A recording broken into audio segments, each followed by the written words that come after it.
First history സ്റ്റുഡൻസിന് പഠിക്കേണ്ട സിലബസിലെ first chapter name എന്ന് പറയുന്നത് history of medicine and health systems in modern India എന്നുള്ളതാണ്. അപ്പോൾ നമ്മൾക്ക് health care system in pre and post independence India എന്നുള്ള ഒരു പാർട്ടാണ് നമ്മൾ ഫസ്റ്റിലെ നമ്മൾ മനസ്സിലാക്കാൻ ശ്രമിക്കേണ്ടത്. അതെന്താണ്, എങ്ങനെയായിരുന്നു എന്നുള്ളതാണ്. അപ്പം നമ്മളുടെ ആ ഹിസ്റ്റോറിക്കൽ ബാക്ക്ഗ്രൗണ്ട് ഇന്ത്യയിലേക്ക് നാം പോകേണ്ടി വരും. India has been a continuous culture for 5,000 years.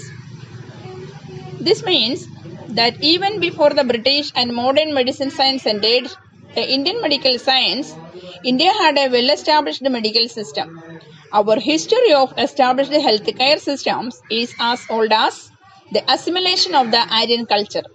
This was taken further with the advent of Mughals and the Unani approach of medicines, and finally formalized by the French and the British. However, when the British left, India's healthcare system was in shambles. Over the years, India's healthcare systems has grown, but it is still at the developmental stage. In this working piece, we will try and understand the development of modern healthcare in both the pre- and post-independence era. Before we start with the understanding the modern history of healthcare systems in India, let us take a look at the history of healthcare in India. അപ്പോൾ ഇതൊരു introductory പാർട്ടാണ്. അതായത് history of medicine and health systems in modern India എന്നുള്ളതിനെ കുറിച്ചൊരു ഇൻട്രൊഡക്ഷനാണ്. അതിലേക്ക് നോക്കുമ്പോൾ ഒരു introduction എന്ന രീതിയിൽ എന്തെല്ലാം പറയാം? India has a continuous culture for 5,000 years. ഏകദേശം 5000 വർഷത്തെ ഒരു പൈതൃക സമ്പത്തുള്ള ഒരു രാജ്യമാണ്. സാംസ്കാരികമായിട്ടുള്ള തുടർച്ചയായിട്ടൊരു സാംസ്കാരിക പൈതൃകമുള്ള ഒരു രാജ്യമാണ് ഇന്ത്യ. എന്താ ഇതുകൊണ്ട് അർത്ഥമാക്കുന്നത്? അതായത് നമ്മളുടെ ഇന്ത്യയിലേക്ക് ബ്രിട്ടീഷുകാർ വരുന്നതിനും അതേപോലെ തന്നെ അവർ വന്നു പോയതിനും ഉള്ള കാലഘട്ടം നാം ഒന്ന് പരിശോധിക്കുമ്പോൾ, ഇന്നത്തെ ഒരു മോഡേൺ മെഡിസിൻ സയൻസുമായി ബന്ധപ്പെട്ട് നാം ഒന്ന് നോക്കുമ്പോഴേക്കും മെഡിക്കൽ സയൻസിലെ മോഡേൺ മെഡിസിൻസ് ഈ ഒരു കാലഘട്ടത്തിന് മുന്നേ തന്നെ മെഡിക്കൽ സയൻസിന്റെ ഇമ്പോർട്ടൻസ് ഇന്ത്യ തിരിച്ചറിഞ്ഞിട്ടുണ്ട്. അതായത് ഈവൻ ബിഫോർ ദ ബ്രിട്ടീഷുകാർ ഇവിടെ എത്തുന്നതിന് മുമ്പേ തന്നെ മെഡിക്കൽ സയൻസിന്റെ ആതുര ചികിത്സ ആ ഒരു പ്രാധാന്യം, ആ ഒരു വിഷയത്തിന്റെ പ്രാധാന്യം, മെഡിക്കൽ സയൻസിന്റെ പ്രാധാന്യം എന്തെന്നുള്ളത് നാം ഇന്ത്യൻസ് തിരിച്ചറിഞ്ഞിട്ടുള്ള ഒരു കാര്യമാണ്. Then India had A well established medical system. ഇന്ത്യക്ക് വളരെ വ്യവസ്ഥിതമായ അല്ലെങ്കിൽ സുസ്ഥിരമായ ഒരു മെഡിക്കൽ സമ്പ്രദായം തന്നെ ഇന്ത്യക്കായിട്ടുണ്ടായിരുന്നു. ഇന്ത്യയുടെ പൈതൃകം അതാണ് വിളിച്ചോതുന്നത്. അവർ history of established health care system is as old as the assimilation of the Aryan culture. നമ്മളുടെ ചരിത്രം ഹെൽത്ത് കെയറുമായി ബന്ധപ്പെട്ട പൊതുജനാരോഗ്യവുമായി ബന്ധപ്പെട്ട ആ ഒരു വിഷയം, ആ ഒരു സമ്പ്രദായവുമായി ബന്ധപ്പെട്ട് നാം അതിന്റെ ചരിത്രം പരിശോധിച്ചാൽ നമുക്ക് മനസ്സിലാക്കാൻ സാധിക്കുന്നത് ആര്യന്മാരുടെ സംസ്കാരത്തെ പറ്റിയുള്ള ഒരു ചരിത്രമുണ്ടല്ലോ, അത്രത്തോളം പഴക്കമുണ്ട് നമ്മുടെ ഇന്ത്യൻ മെഡിക്കൽ സിസ്റ്റത്തിന് എന്നുള്ള ഹെൽത്ത് കെയർ സിസ്റ്റത്തിന് അത്രത്തോളം പഴക്കമുണ്ടെന്നുള്ളതാണ്. So this was taken further with the advent of Mughals and the Unani approach of medicines, and finally formalized by the French and British. അപ്പോൾ ഈ ആര്യൻ കൾച്ചറോളം പ്രാധാന്യവും അല്ലെങ്കിൽ ആര്യൻ കൾച്ചറോളം പഴമയുള്ള ഒരു ഹെൽത്ത് കെയർ സിസ്റ്റമാണ് ഇന്ത്യക്ക് സ്വന്തമായിട്ടുണ്ടായിരുന്നത്.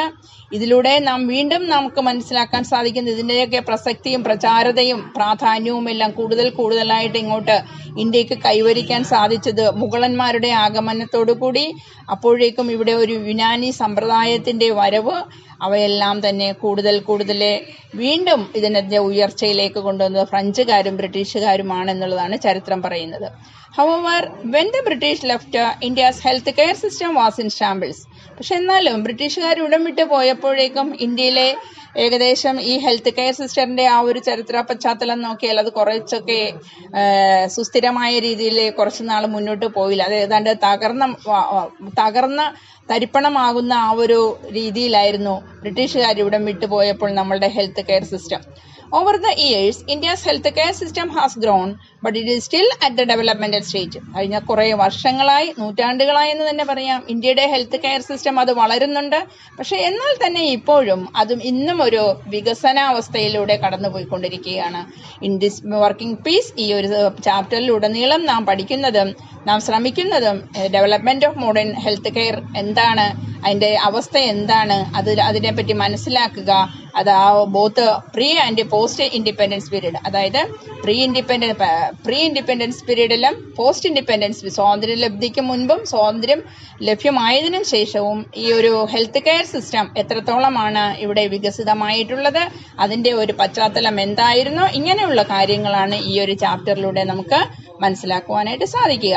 Before we start with understanding the modern history of health care system in India, let us take a look at the history of health care in India. അപ്പോൾ നാം ഇപ്പോഴും ഇത് തുടങ്ങുന്നതിന് മുന്നോടിയായിട്ട്, അതായത് ഹെൽത്ത് കെയർ സിസ്റ്റം, ആധുനിക യുഗത്തിലെ ഹെൽത്ത് കെയർ സിസ്റ്റത്തിന്റെ പ്രാധാന്യം എന്ത് എന്ന് മനസ്സിലാക്കാൻ തുനിയുന്നതിന് മുന്നോടിയായിട്ട് ഇന്ത്യയിലെ ഹെൽത്ത് കെയർ സിസ്റ്റം ഇപ്പോഴ് തീർച്ചയായിട്ടും ഇതിന് എത്രത്തോളമാണ് ആ ഹെൽത്ത് കെയർ സിസ്റ്റം നിലവിലത്തെ അവസ്ഥ, അതിന്റെ സമ്പ്രദായം, ഇവയെല്ലാം തന്നെ അപ്പോൾ പണ്ട് എത്രത്തോളം ഇത് ഡെവലപ്ഡ് ആയി എന്നുള്ളതിനെ മനസ്സിലാക്കുന്നതിന് മുന്നോടി തന്നെ നാം പൊതുവെ ഈ ഒരു ഹെൽത്ത് കെയർ സിസ്റ്റത്തിനെ സംബന്ധിച്ച് അതിന്റെ ഒരു ഹിസ്റ്ററി മനസ്സിലാക്കാനായിട്ട് തുനിയുന്നതിന് മുന്നോടിയായിട്ട് ഇന്ത്യയിലെ ഹെൽത്ത് കെയർ സിസ്റ്റം എപ്രകാരമാണ് അതിന്റെ ഒരു മുന്നോട്ടുള്ള പ്രയാണം എന്നുള്ളതിനെ കുറിച്ചെല്ലാം വളരെ വിശദമായി അറിയുന്നത് നന്നായിരിക്കും.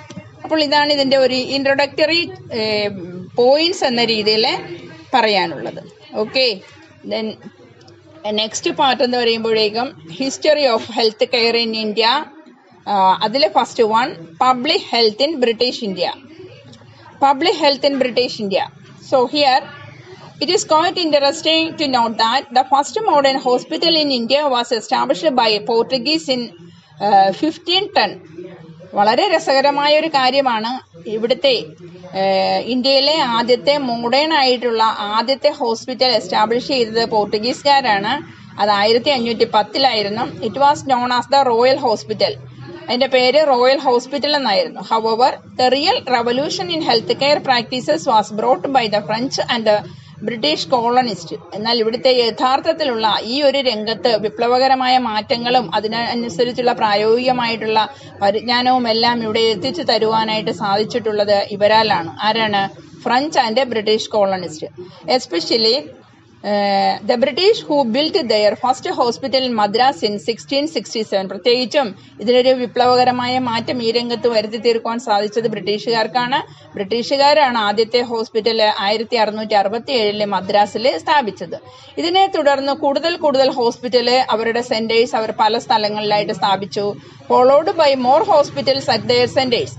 These hospitals were initially created to provide better health care to British officers who were posted in India. അപ്പോൾ ഇങ്ങനെ ഒരുപാട് ഹോസ്പിറ്റലുകൾ ഉണ്ടാക്കി ഇത് കൂടുതൽ പൊതുജനാരോഗ്യ രംഗത്ത് കൂടുതൽ സേവനങ്ങളെല്ലാം ബ്രിട്ടീഷ് ഓഫീസേഴ്സിന് ലഭ്യമാക്കുന്നതിന് വേണ്ടിയിട്ടും അതുകൊണ്ട് തന്നെ അവർ അവരുടേതായ ഓഫീഷ്യൽസിനെയും നമ്മുടെ ഇന്ത്യയിൽ പോസ്റ്റ് ചെയ്യുകയുണ്ടായി. അത് ബ്രിട്ടീഷുകാരാണ് യഥാർത്ഥത്തിലെ 1667 കൂടുതൽ ഹോസ്പിറ്റൽസ് എല്ലാം തന്നെ കൂടുതൽ സെന്റേഴ്സ് എല്ലാം തന്നെ സ്ഥാപിതമാക്കി എന്ന് നമുക്ക് പറയാൻ സാധിക്കും. These hospitals were initially created. എന്തിനു വേണ്ടിയായിരുന്നോ ഈ ഹോസ്പിറ്റൽ എല്ലാം ആരംഭത്തിൽ ഇവർ ഉണ്ടാക്കിയത്? ബെറ്റർ ഹെൽത്ത് കെയർ നൽകണം. ആർക്ക് നൽകണം? To British officers. ബ്രിട്ടീഷ് ഓഫീസർമാരായിട്ടുള്ള ആൾക്കാർക്ക് ബെറ്റർ ഹെൽത്ത് കെയർ നൽകുന്നതിന് വേണ്ടിയിട്ട്. അതായത് ബ്രിട്ടീഷുകാരുടെ ഓഫീഷ്യൽസ് എവിടെ ജോലി ചെയ്യുന്നുണ്ടായിരുന്നു? ഇന്ത്യയിൽ അവരെ നിയമിച്ചിട്ടുണ്ട് ഇന്ത്യയിൽ ജോലി ചെയ്യാൻ. അപ്പോൾ ഇന്ത്യയിൽ നിയമിതരായിട്ടുള്ള ബ്രിട്ടീഷുകാർക്ക് നല്ല ഹെൽത്ത് കെയർ ഫെസിലിറ്റീസ് പ്രൊവൈഡ് ചെയ്യുന്നതിന് വേണ്ടിയിട്ടായിരുന്നു 1667 ഇന്ത്യയിലെ ഹെൽത്ത് കെയർ സെന്റേഴ്സ് എന്ന രീതിയിലെ ഹോസ്പിറ്റൽസിന്റെ തുടക്കം. However from 1859 the British Crown took many steps in ensuring that health care was more inclusive. അപ്പോൾ ബ്രിട്ടീഷ് ഭരണവംശം, ബ്രിട്ടീഷ് ക്രൗൺ അവിടുത്തെ രാജവംശമാണ്, ബ്രിട്ടീഷിന്റെ രാജവംശം അവർ കൂടുതൽ ഇനിഷ്യേറ്റീവ്സ് എടുത്ത് കൂടുതൽ നടപടികൾ സ്വീകരിച്ചു. അങ്ങനെ കൂടുതലായിട്ട് ഹെൽത്ത് കെയർ സർവീസസ് ഉൾപ്പെടുത്തുന്നതിന് വേണ്ടിയിട്ട് അവർ ശ്രമിച്ചു എന്നുള്ളതാണ്. Then one of the biggest breakthroughs was brought about by the efforts of Florence Nightingale. It focused on prevention before cure. This being acknowledged, it should also be remembered that healthcare provided to Indians was only to ensure their survival and health so that they can continue working for their British masters, which meant that bare minimum resources were spent on the second class citizens of the British Empire. അപ്പോൾ എന്താ പറയുന്നത്, ഇവിടെ ഏറ്റവും കൂടുതൽ health care facilities, health care centres, hospitals ബ്രിട്ടീഷുകാരാണ് കൊണ്ടുവന്നതെന്ന് പറയുന്നു. മദ്രാസിൽ ഹോസ്പിറ്റൽ ആദ്യമായിട്ട് ഇൻട്രൊഡ്യൂസ് ചെയ്തു 1667. അതിനെ തുടർന്ന് കൂടുതൽ സെന്റേഴ്സ് ഉണ്ടായി. അതായത് ഇന്ത്യയിൽ ജോലി ചെയ്തു പോരുന്ന ബ്രിട്ടീഷ് ഒഫീഷ്യൽസ് അവരിവിടെ ജോലി ചെയ്തു പോരുന്നത് കൊണ്ട് തന്നെ അവർക്ക് ആരോഗ്യ പ്രശ്നങ്ങൾ ഉള്ളപ്പോൾ അവർക്ക് സേവനങ്ങൾ നൽകുന്നതിന് വേണ്ടിയിട്ട് ബ്രിട്ടീഷ് ഓഫീസേഴ്സിന് വേണ്ടിയിട്ട് എന്ന രീതിയിൽ ഇവിടെ ഹോസ്പിറ്റലുകൾ ഉണ്ടാക്കി. എന്നാൽ 1859 ആകുന്നതോടുകൂടി ബ്രിട്ടീഷ് ഭരണാധികാരികൾ തന്നെ കൂടുതൽ നടപടികളെല്ലാം കൈക്കൊള്ളുകയാണ്. അങ്ങനെ ഹെൽത്ത് കെയർ കൂടുതൽ ഇൻക്ലൂഡ് ചെയ്തുകൊണ്ട് തന്നെ കൂടുതൽ ഹോസ്പിറ്റലുകളെല്ലാം ഇന്ത്യയിൽ വന്നു തുടങ്ങി എന്നുള്ളതാണ്. Then one of the biggest breakthroughs was brought about by the efforts of Florence Nightingale. ഈ രംഗത്തുണ്ടായ ഏറ്റവും എടുത്തു പറയത്തക്കതായ ഒരു സർപ്രൈസ് എന്താണെന്ന് ചോദിച്ചാൽ ഫ്ലോറൻസ് നൈറ്റിംഗേലിന്റെ ഒരു എഫർട്ടാണ്. ഫ്ലോറൻസ് നൈറ്റിംഗേലിന്റെ ഒരു പ്രയത്നം ഈ രംഗത്ത് അതൊരു നിസ്തുലമായ ഒരു സേവനമായിട്ട് തന്നെ കാണണം. It focused on prevention before cure. അതായത് കൂടുതലായിട്ട് എന്താ പറയുക, രോഗം വന്ന് ചികിത്സിക്കുന്നതിനേക്കാൾ ഉപരി രോഗം വരാതിരിക്കാനുള്ള പ്രിവെൻഷൻ മെത്തേഡ്സ് എന്ന രീതിയിലായിരുന്നു ഫ്ലോറൻസ് നൈറ്റിംഗേൽ ഇമ്പോർട്ടൻസ് കൊടുത്തിരുന്നത്. ദിസ് ബീങ് അക്നോളജ്ഡ്, ഇത് അല്ലെങ്കിൽ അത് പ്രത്യേകിച്ച് നോട്ട് ചെയ്യപ്പെട്ടു. It should be also remembered that health care provided to Indians was only to ensure their survival and health. അതായത് ഹെൽത്ത് കെയർ കൂടുതലായിട്ട് ഇന്ത്യൻസിലെ അല്ലാതെ ഇന്ത്യക്കാർക്ക് കൂടുതലായിട്ട് ഹെൽത്ത് കെയർ പൊതുജനാരോഗ്യ സേവനങ്ങളെല്ലാം തന്നെ നൽകിപ്പോന്നത് ഇന്ത്യൻസിന് അവരുടെ അതിജീവനത്തിന് വേണ്ടിയായിരുന്നു. ആരോഗ്യ സംരക്ഷണം, അവർക്ക് അതിജീവനം, രോഗമില്ലാത്ത അവസ്ഥ നിലനിർത്തുക, ഈ ഒരു ഉദ്ദേശത്തോടു കൂടിയായിരുന്നു health care facilities, health care centres, hospitals ഇവയെല്ലാം തന്നെ ഇവിടെ നിലവിൽ വന്നത്. So that they can continue working for their British masters. അതുകൊണ്ട് തന്നെ രോഗമില്ലാത്ത അവസ്ഥയിൽ അവർക്ക് അവരുടെ ബ്രിട്ടീഷ് മാസ്റ്റേഴ്സിന് വേണ്ടിയിട്ട് ജോലി ചെയ്യുവാൻ സാധിക്കുമെന്നുള്ള ആ ഒരു സാഹചര്യം നിലനിർത്തുന്നതിന് വേണ്ടിയായിരുന്നു ഹെൽത്ത് സെന്ററുകളെല്ലാം തന്നെ ഇവിടെ ആരംഭിച്ചത്. ഇതിനെ അർത്ഥമാക്കുന്നത് എന്തെന്നാൽ bare minimum resources were spend on the second class citizens of the British empire. ബ്രിട്ടീഷുകാര് യഥാർത്ഥത്തിൽ ഇങ്ങനെയുള്ള ഒരു ഹെൽത്ത് കെയർ ഫെസിലിറ്റീസ് അവരുടെ ഓഫീഷ്യൽസിന് വേണ്ടി മാത്രമാണ്, മറിച്ച് ഇവിടെയുള്ള സാധാരണക്കാരായ സെക്കൻഡ് ക്ലാസ് സിറ്റിസൺസിനെ അവര് എന്താ പറയുക, അത് ഒരിക്കലും അവര് കാര്യമായി പരിഗണിച്ചില്ല എന്നുള്ളതായിരുന്നു. Second class citizens of the British empire. അപ്പോഴത് അവരൊരു സെക്കൻഡ് ക്ലാസ് സിറ്റിസൺസ് എന്ന രീതിയിൽ മാത്രമായിരുന്നു പരിഗണിച്ചു വരുന്നത്. They can continue working for their British masters which meant that bare minimum resources were spend. അതായത് അവിടെയുള്ള ബ്രിട്ടീഷ് എംപയറിന്റെ കീഴിലുള്ള സെക്കൻഡ് ക്ലാസ് സിറ്റിസൺസിന് അത്യാവശ്യ കാര്യങ്ങൾ നിറവേറ്റി കൊടുക്കുന്നതിന് വേണ്ടമുള്ള റിസോഴ്സസ് മാത്രമാണ് സ്പെൻഡ് ചെയ്തിരുന്നത്. ഓഫീഷ്യൽസിന് വേണ്ടിയാണ് അവർ കൂടുതലും അവരെന്ത് ചെയ്തത്, അവരവിടുത്തെ റിസോഴ്സസ് സ്പെൻഡ് ചെയ്ത് ഗവൺമെന്റ് ഫെസിലിറ്റീസോടുകൂടി തന്നെ അവിടെ ഹോസ്പിറ്റലുകൾ ഒരുപാട് ഉണ്ടാക്കിയതെന്ന് നമുക്ക് പറയാൻ സാധിക്കും. ഇത്രയും കാര്യങ്ങളാണ് പ്രധാനമായിട്ടും പബ്ലിക് ഹെൽത്ത് ഇൻ ബ്രിട്ടീഷ് ഇന്ത്യയെ കുറിച്ച് നമുക്ക് പ്രതിപാദിക്കുന്നത്. ഓക്കെ, രണ്ടാമതായിട്ടുള്ളത് public health in democratic India. അത് അടുത്ത സെഷനിൽ അവതരിപ്പിക്കാം. Okay, thank U.